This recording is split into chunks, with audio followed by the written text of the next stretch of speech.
How a patient's nails helped me save their life. Okay, so let me set the tone. It's 2021. I'm a first year fellow in the ICU. I get an overnight admission in the morning signed out to me as probably COVID, acute hypoxic respiratory failure, on a lot of oxygen, right? Like maxed out on the vents.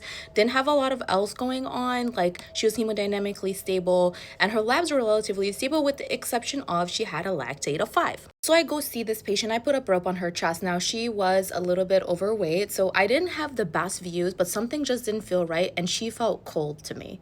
So I put in a stat cardiology consult. The cardiology fellow does come right away. He also puts a probe on her chest. He was not impressed and thought that her EF was relatively okay. Like he thought maybe like 40% or just like mildly decreased, but nothing crazy. He did not think she was cold and thought that this was like respiratory failure, most likely COVID. Mind you, her COVID test was negative ×2 at this point. I literally look at my residents and say, this does not make sense. This lady just got her nails done yesterday. I can still see the oil on her cuticles. This is not somebody who's not feeling well for the last few days and now just came in extremis. We didn't have any past medical history on her and no family was around to kind of give us any other intake. Her initial BMP was negative, but again, she was overweight, so that doesn't mean anything to me. And then her initial troponin was negative as well. And I was just like, you know what?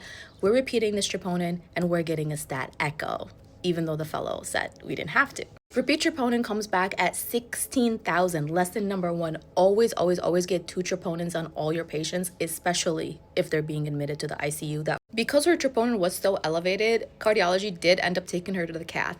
Turns out lady had instant thrombosis and had a cardiac index of 1. That ground glass opacities was pulmonary edema. It was not COVID. She ended up coding in the cath lab, needing a balloon pump, went into 3rd degree AV block, had a TVP placed, and then she went to the CCU. She actually ended up doing great. She was discharged from the hospital. I remember walking by her room later on. She was texting and I looked at her nails and I said, that's it. Nails still looking good though.